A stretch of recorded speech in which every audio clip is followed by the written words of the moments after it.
and welcome to another episode of The Connector. I am your connector, Arielle Levitt, and I'm here to connect you to people that are doing innovative things, that are taking chances, that want to make connections also with other people and collaborate with people and or share their knowledge and be a mentor, that are here to connect. So my guest this week is Julianne, and we met actually one connection to another connection to another. It's like a ripple effect. It just happens once you take that dive and that step into the water. So many opportunities and possibilities show up. So I am so grateful I got to meet you, Julianne. Welcome to the show. Thank you so much for having me. I've been looking forward to this conversation. Yeah, I know. It's so good. We started talking and all of a sudden we're just like, we could go for hours. And we need to record this though. Like, this is so juicy, so good.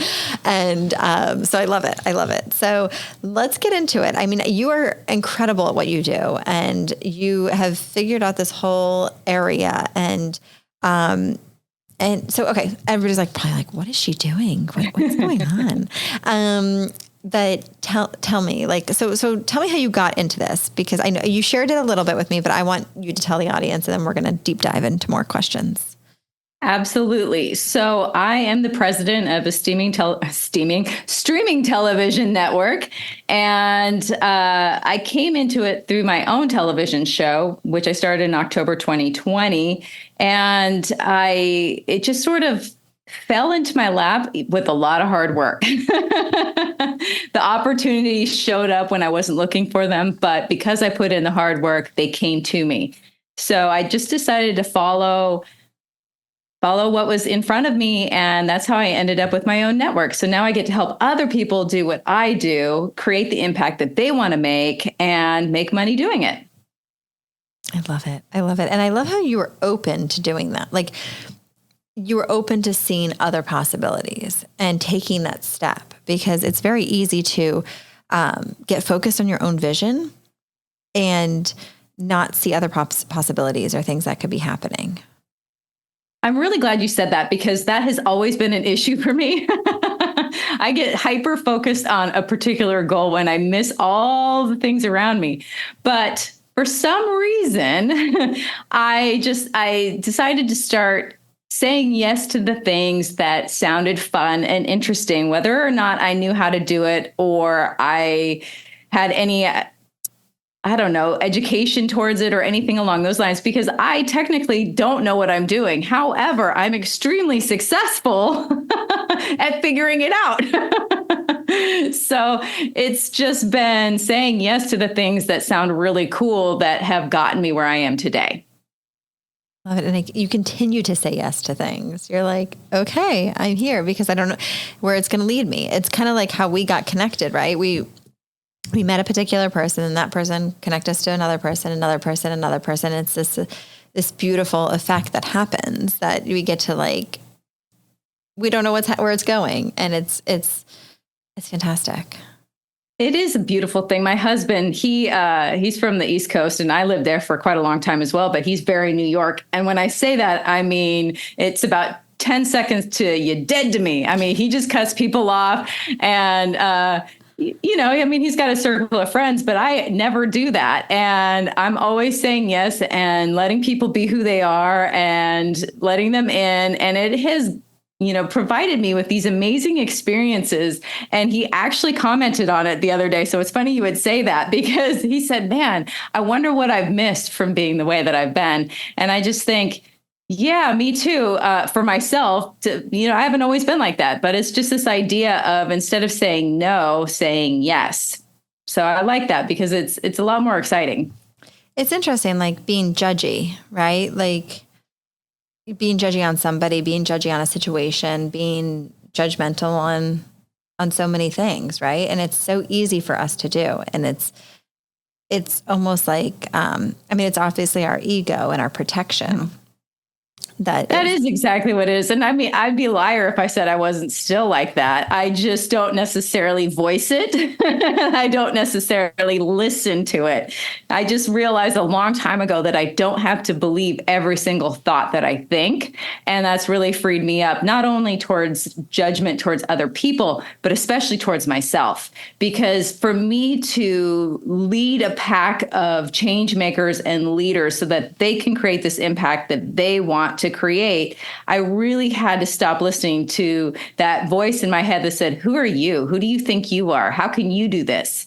And just go for it. Yeah. It's not easy to not listen to that voice, right? No. And it's yeah. Right. Like it's a practice. It's like yoga. It's like a sport, right? You're constantly practicing, like not listening to that voice. There has good reason sometimes, like, yeah, okay, maybe, but it also lives in fear, that ego. It is fear. It's mostly fear of not understanding somebody or something, or trying to be safe from something you don't know and understand, and just keeping myself in my comfort zone. And I understand that, but I've lost a lot of people at a very young age, and it really got me to realize that I'd rather say yes and be wrong than say no and miss out. And that doesn't mean that I haven't been burned. That doesn't mean that things negative have, they've happened. However, I don't regret any of them because it's gotten me where I am, and I've had these experiences and I've learned from them. So to me, it's not even that bad, even if it didn't turn out the way I wanted it to. Mm-hmm. Yeah, it's a thing about being vulnerable, right? And it's exposing yourself, and in a non-undressed way, you guys. It's funny. I'm going to just sidetrack for just a second. But when I first started having an accountant do my taxes, I was so vulnerable, right? Because you're exposing your finances to somebody. And I was friendly with her. And I was just like, oh my gosh, like, I'm freaking out a little bit. Like, I feel like you're literally like just seeing me naked standing here in front of you. And she goes, she's like, I don't see that. That's not what I see at all. I see numbers. I see a problem. We're going to fix this. We're going to dissect this. We're going to just get into it. But it's like, it's so funny how different things are vulnerable for different people. And I'm in the healthcare field. And she goes, look, it's like the same thing as you seeing somebody actually naked, or, like seeing something of that sense. She goes, it's a body, it's a thing, it's a butt, it's a whatever, right? Like, it is what it is. And so once we kind of like accept that a little bit, right? Like, and just being vulnerable and like, this is just what it is. This is me. This is what, it's just freeing. It's really freeing. And I'm sure you've noticed that with your whole career path, with your lifestyle, with who you are. Yes, vulnerability is the number one way to actually be present in your life. And it's not fun all the time, but the thing that, since I am in media and I am exposed to a lot of people, and I've shared a lot of my deepest, darkest humiliations and things I'm not proud of, the thing that I've discovered and that I always try and explain to other people, and I hope that they hear, is that nobody's looking to watch you fail. They're actually there to cheer you on. And let's say you're not good at something in the beginning. They love to see the progression of you improving. And most people are more concerned about themselves and how vulnerable they feel that they're not even noticing you. They could care less. They're just concerned about themselves being vulnerable. As soon as you realize that, it makes it a lot easier to just be out there. That's so true. It's so true. We all think everybody's obsessed with like us or whatever, like all the eyes are on us. And it's like, no, everybody's obsessed with themselves. Like, we all are obsessed with like who we are. People love to talk about themselves, right? Like, we, as humans, like, that's our comfort zone. That's why it's always great to ask people questions and put the attention back on them, because people will talk.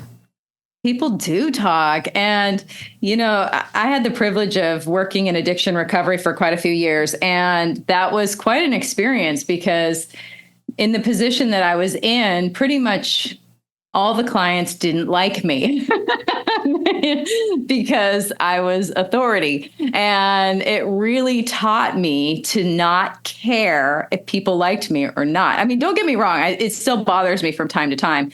But the thing that I learned too from that is that all these people that didn't like me, 99.9% of them, I still talk to, and they're so grateful for me. So to me, it showed me that it doesn't really matter if somebody agrees with who I'm being or not, as long as I'm doing what I need to do and I'm showing up in the way I need to show up.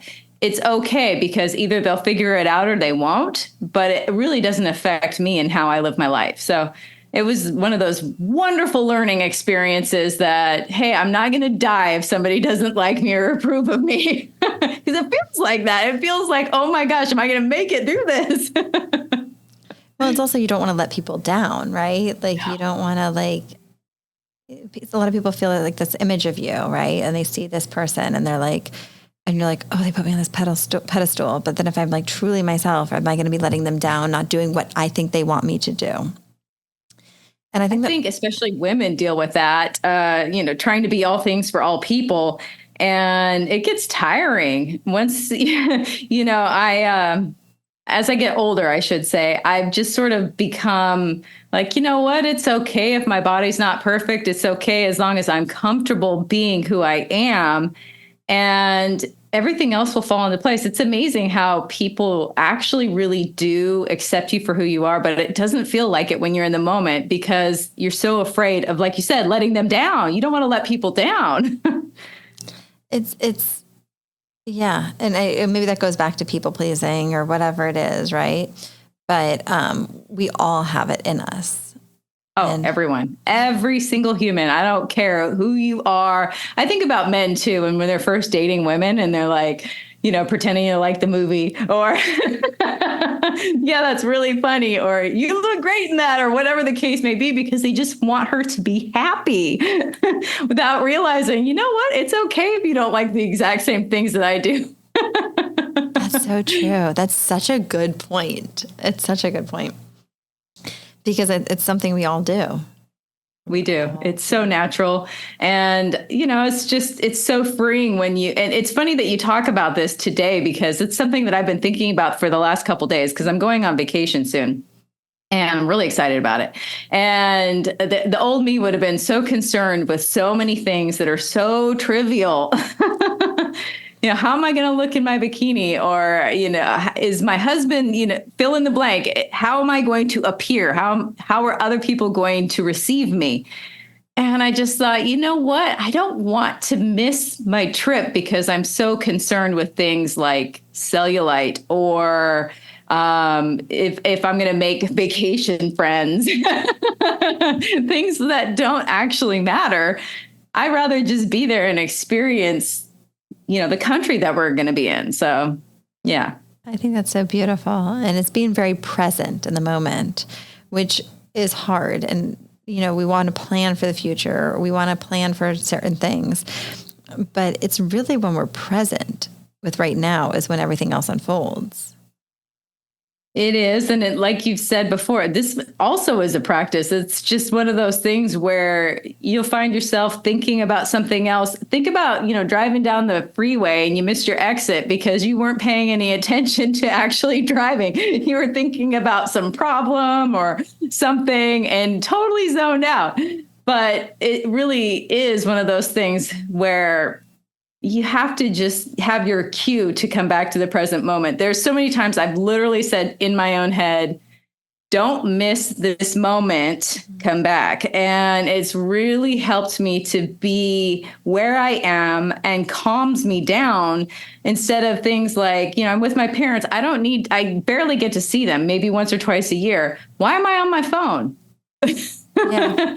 I don't, that it's going to be there in a week. I can, check my social media when they're asleep or something if I feel the need, but I don't need to miss this moment because I'm so busy thinking about something else.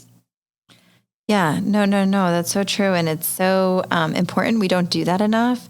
And just like you said, and as you were saying it, I was like, oh my gosh, it's like I can feel my nervous system getting calm, right?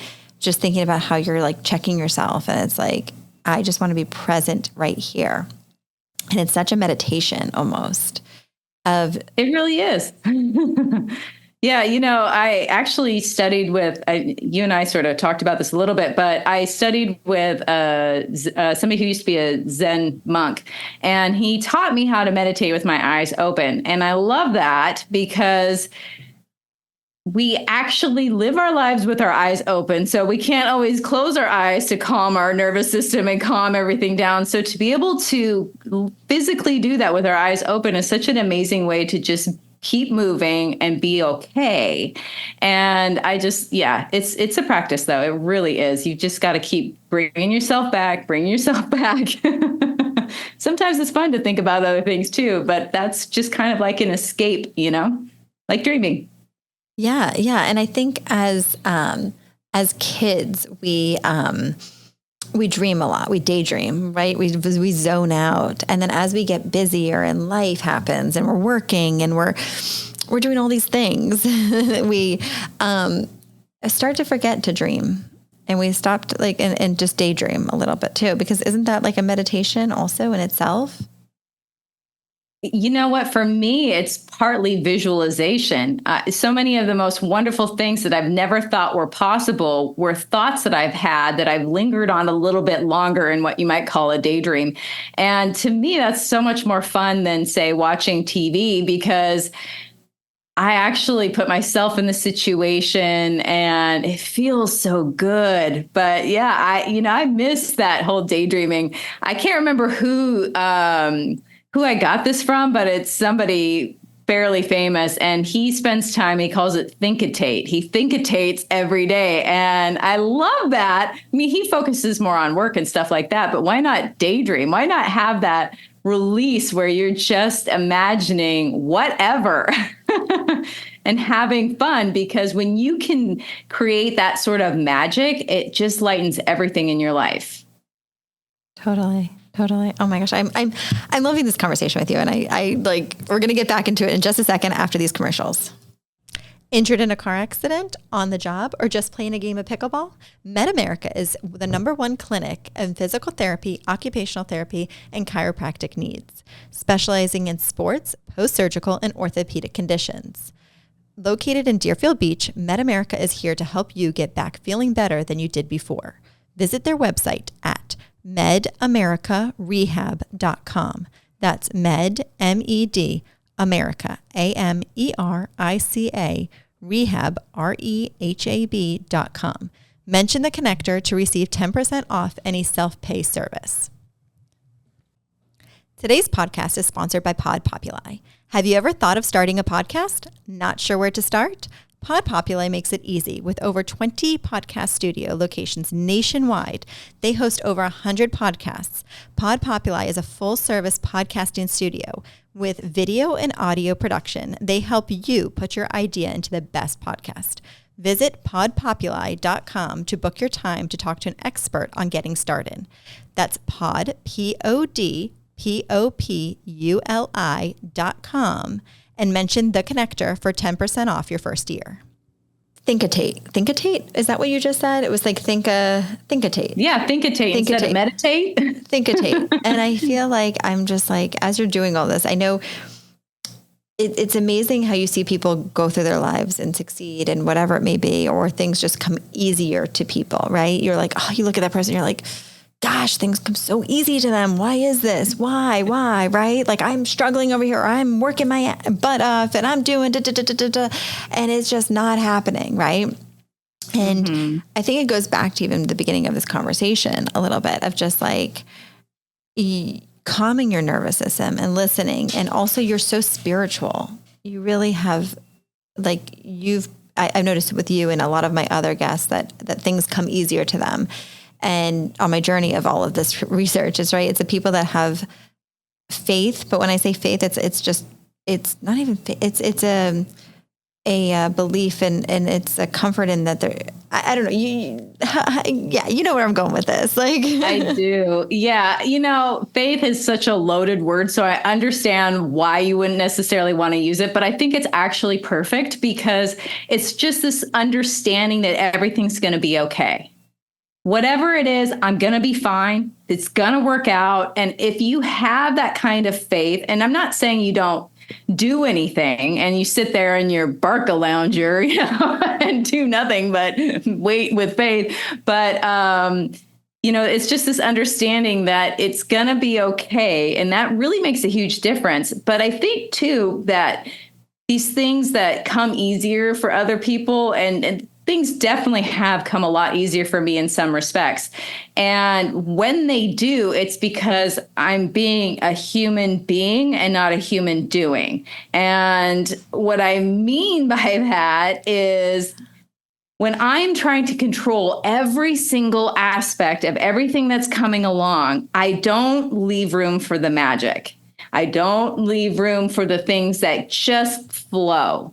And that's when nothing is working for me, is when I'm trying to do without listening and being in that energy of faith or energy of, let's see what the next step is. Because like you're saying about quieting your nervous system, we all have intuition. Well, you can't hear it if you're so busy being scared and reacting to everything that's happening right in front of your eyes. If you can calm down and sort of go within and be quiet, then you can hear that intuition, and it's going to tell you things to do. And all of a sudden you're in the right spot at the right time.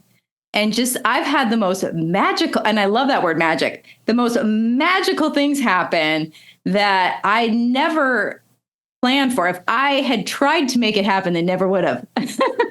But because I just sort of got in the right energy with it, it came to me because I matched that energy. Everything's energy. Everything starts in energy, and then it becomes what we would call real. So I just have to do the energy work first, because if that's not right, nothing. It's just, everything is a freaking struggle, and it's not fun. Totally. I love, as you're talking about this, I'm thinking about, like stuff that's happening in my life and where I'm at right now too, because I'm like, oh gosh, this is so good. It's that calm. And, so it's not being tied to the outcome. And that's something that I'm really starting to grasp more in my life. And that has become, I've always known that concept, and I've always, it's interesting when you learn about things, right? You learn about it. Oh, that's great. That's nice. Yeah, I understand that. But it doesn't really, you don't take the full grasp of something until it's time to in your life, and until you're ready to really see that and talk about energy. Like when you're energetically ready and at that point, it becomes so clear. It's so clear. And no. So I was just saying, it's like I have some stuff going on in my life and things that are happening, and I'm like, I'm just not tied to the outcome. Whatever the outcome is going to be, it will be, but I'm tied to the time right now that it is. And I'm enjoying whatever it is, or I'm not enjoying it. So I'm going to change that. And then the outcome will change. And whatever the outcome is supposed to be, it will be. And yeah, I'm sure you've had this experience in your life before. And yeah, it's the idea that letting go of the outcome, and I so relate to understanding it on a mental level, but not in my heart. And there are so many times where I'm still connected to that outcome, and it's not, for me, it's never been like I learned the lesson and I never go back. It's something that I have to practice. But the thing that I have learned is that it's who I'm becoming and how my life is right now. That is what matters. And if I can be in that moment, then what I want or something better will end up happening.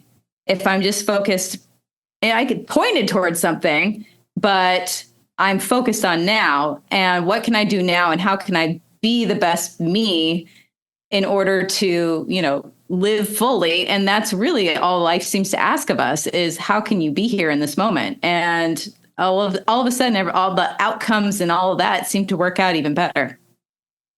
So true. Oh, you said that so well. It's so well. I'm taking it. I'm like, yes, tell me more. Give me again.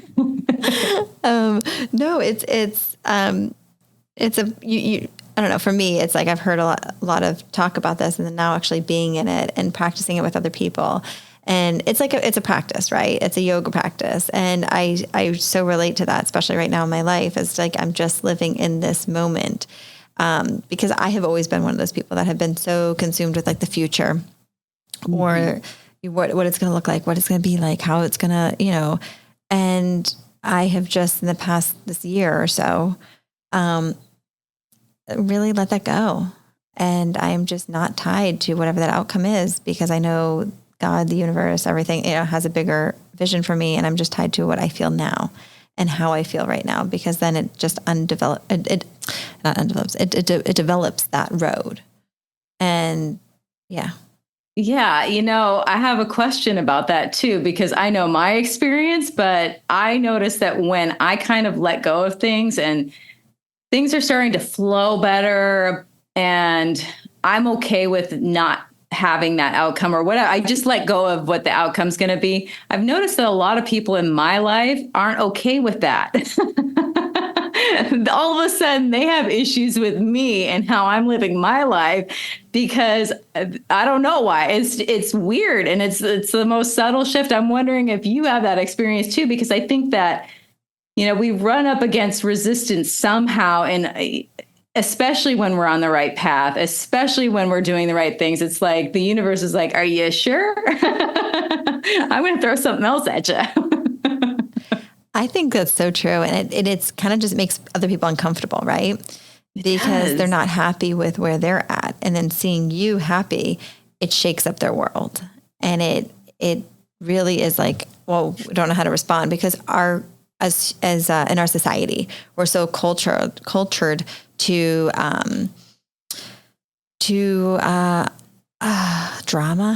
to a certain way where things have to be, and culture to like stirring up some trouble or stirring up like some discomfort for people or whatever it is.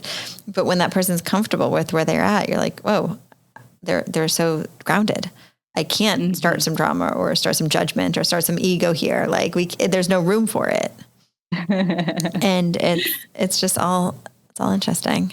Right. It is very interesting. And I don't think that anybody, at least my experience and the way I choose to look at it, I think it's more, they're uncomfortable, not, I don't think any of it's mean spirited. I think it's just they're uncomfortable and wanting to keep me safe because they feel uncomfortable with me being okay.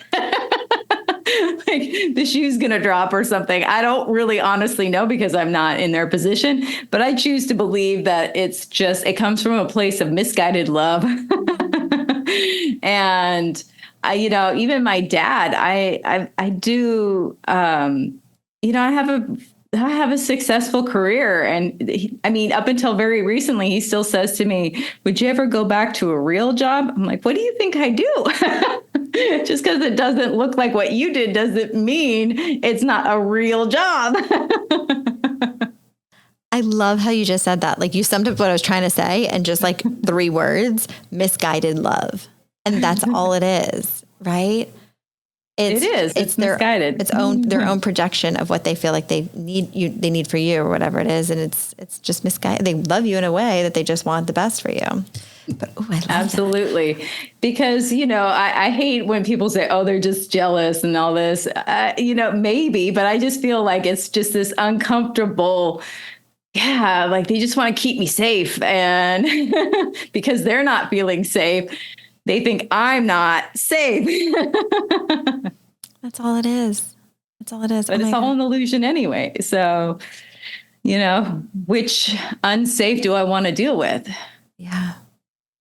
Oh my gosh, that was so good. Oh, this whole thing is so good. This whole conversation, I'm like, yes, give me more. This is why we were talking. We were like, oh my gosh, we need to talk further. And you've done so much work on yourself, and it really shows. You've gone through so many different programs. You've studied with different people. You worked with different coaches. Like you're in the work. And Well, I don't even think of it as work. It's just a thirst for knowledge and a thirst for being alive. And if there's every coach that I've had has taught me something I needed to know in order to become the next version of myself. I'm actually kind of known as a transformational expert, and it's probably because I've changed myself so many times. I've been like 15 people in my lifetime. And I think a lot of people are uncomfortable with that because, I still am friends with people who've had the same job for 20 years. I can't relate to that. Or I've lived in the same place for 20, 40, 50 years. And here I am. To me, I've been in California past my prime. It's been almost 10 years. And I think, wow, I'm still here. How's that humanly possible? That's so true. Oh my gosh, that's hysterical. No, it's so true. But I love, it's like cracking up so hard. I couldn't. But yeah, no, it's really, we all have so many different like personalities or not personalities, different people, like different lives in us. I don't know however you want to call it, right? Like how you've said you've explored these different areas of you. Oh, yeah. Oh, yeah. And I think that anybody who really wants to create a legacy, who really wants to create a life that they're proud of, really has to take a look at who they're being and how they're showing up. And that takes coaches, that takes learning, that takes self-exploration, and not in a selfish way, but you can't pour from an empty cup. So if you don't fill that cup up, then, how can you give? And I've made a lot of money. I've done a lot of things, and I've had all the things that we're trained to want growing up and trained to expect for ourselves. And none of those things have necessarily led to happiness. Yes, money for me is extremely important to live a full life because it pays for experiences, but itself is not important. Like it's just, a piece of tree. But what am I going to do with that? How am I going to create this impact that I want to create? How am I going to, that's what's fulfilling. When you give somebody a compliment and it makes their day, that's what I want, that feeling for myself every day, that feeling where it's just like, I did good. I helped somebody, even if it's small. I think you touched on such a big area that so many people feel at some point in their life, where they set these goals out for themselves and then they work really hard to get to them. And like, just like you said, you did everything, you accomplished, you made a lot of money, right? Like that's like the goal in life, right? Like to do that. And then you hit this point and people are like, and then what? So I reached this. Do I reach for more money? Do I reach for like, what's next? I have the family, I have the kids, I have this, I have that, like, and it's what's next. And it's always that carrot, and it's like, we're just trained that we have to do things in a certain order, especially in the United States, because I've lived in other countries. So things are different around the world, but it's interesting here how we're expected to follow. I mean, it's a little bit different now for the younger generation, but it's taken a long time to get there where it's okay if your path doesn't look like everybody else's. And, once you have like all the money and all the things and you realize, oh my gosh, I've accomplished everything I thought I wanted, to realize that's not what I actually want. And that's when you have to figure out, well, what is it? What are the things? What would make me happy? What would be enjoyable? Because I think life should be as much fun as possible. I don't think that it should be a chore. Yeah. And it's interesting that you're saying like your path doesn't look like everybody else's. And I think that's a lot of things that a lot of people struggle with. And I struggle with it. I know pretty much everybody I talked to today struggles with it.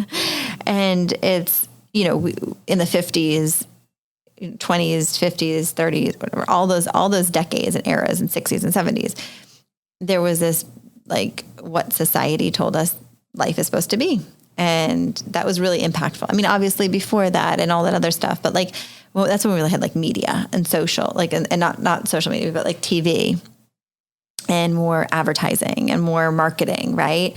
And you're marketed to that. So you're brainwashed, right? Like to believe like this is what it's supposed to be. And then people are not happy, right? Like it doesn't fit our society anymore. And now I think this whole era of where we're in our next phase of things, people are starting to like break out of that path and go into their own path of like what their life is truly supposed to be and break away from like what they feel society is pushing on them. It should be. Yeah, and I'm really grateful for that. I'm a little bit of a weirdo because I figured it out really young that I wasn't going to do things the normal way, societal expected way. And I've caught a lot of crap for that. I mean, still do. But now it's kind of like, I have this business partner who says people are going to think you're crazy until you accomplish what you say you're going to accomplish. And they're going to ask you how you did it. So don't stop before you're done, because then you'll just be crazy. And I love that so much, because I've been crazy in a lot of people's minds for a long time for various things. But those are the same people that are like, oh my gosh, I can't believe you did that. And they'll literally tell me I'm jealous. And I was like, you can do it too. There's no need to be jealous. You just have to actually be brave enough to do it. You say, yes, do it. Whatever it is for you. That's why you're a trailblazer in your industry. And that's what you do so well in what you do. And so I want to talk a little bit before we do wrap this up. Just a little bit about like what you do. I mean, obviously you mentioned it in the beginning and how you're helping people. And then, so just share a little bit more on that, because you are a trailblazer. Oh, thank you so much. Like I said, I mentioned before that I am the president of a streaming television network. And what that means is I have a platform where people can be seen on all streaming networks like Apple TV, Amazon Fire, Roku, all the way down the line, plus social media. And I teach people how to create a successful show and make money doing that. But the most important thing of that, and the one thing that I ask of all my hosts, are you have to be passionate about what it is that you're talking about. And it can't be an infomercial. You need to have it needs to be impactful and create value for the people who are watching. And for me, it's been absolutely amazing to help other people create make their dreams a reality, to have them reach these larger platforms and go on to speaking engagements and book deals and acting and all the different things that they've wanted for themselves in order to be seen. This is a nice way for people to be able to do that. I mean, it's not for everybody. Don't get me wrong. It's definitely not for everybody. But for those people that just really want to create this legacy for the next generation, it's a really great way to, just create that impact a lot quicker. And, it's interesting because I've been doing this for quite some time now, but nobody taught me. It's still so new that I had to figure it all out. So to have somebody like me be able to teach is really quite nice. I wish I had me back in the day. It would have saved me a lot of heartache and a lot of trial and error. But it's all fun because ultimately it's about, who we're becoming in the process. It's amazing. Now we were so lucky to have you be able to teach us how to do this. And are you doing this like through courses? Are you doing this through one-on-ones? Like how, when I say one-on-one, like a private sessions? Yeah, like, absolutely. Or both? Like how are you teaching this to people? I do have an ebook that is it has all the answers in it, but most people need the accountability and the guidance and, somebody to bounce ideas off of. So I do coaching one-on-one, like you said, individual coaching as well. So there's a bunch of different types of opportunities. I have a course that teaches how to, and this is not one-on-one, this is just video course on how to monetize your message. So there's a little bit of something for everybody, depending on where they are, because I notice a lot of people struggle with one thing or the other, but everybody needs a lot of help. And I'm always open to speak with anybody because this is what I love and this is what I do. And like I said, I wish that there had been somebody like me to help me in the beginning or just answer a few questions. So it's not like people have to work with me, and not everybody does because they don't need to. So I will help them get where they need to go or point them in the right direction if I'm not the answer for them. I love it. I love it. And thank you for being such a resource to people, because we all have had our mentors to help us succeed where we're going. Right. And it's amazing that you're allowing yourself to, and I love that you are like, here, I'm available to be a mentor or help or just coach or just give an option or a thought or whatever it may be to help you succeed. And the more we help others succeed, the more we succeed ourselves. And 100%. It's just incredible. So where can everybody connect with you and find you? There's always social media, but I'd say that the easiest place is achieve-tv.com or seizingyourgreatness.com. So either one of those are both my websites. They both lead to me. I have a funky last name. Mercouris is hard to pronounce and it's hard to spell. My maiden name, Meyer, is what my show's under. So I probably should have stuck with that for business purposes. But yeah, achieve-tv.com is probably the easiest way to reach out to me. Fantastic. I'll put that in the show notes and let everybody find you. And thank you so much for being on the show. This was fantastic. It was. Thank you. All right, guys, before we go, if you can subscribe, write a review, it really helps the podcast.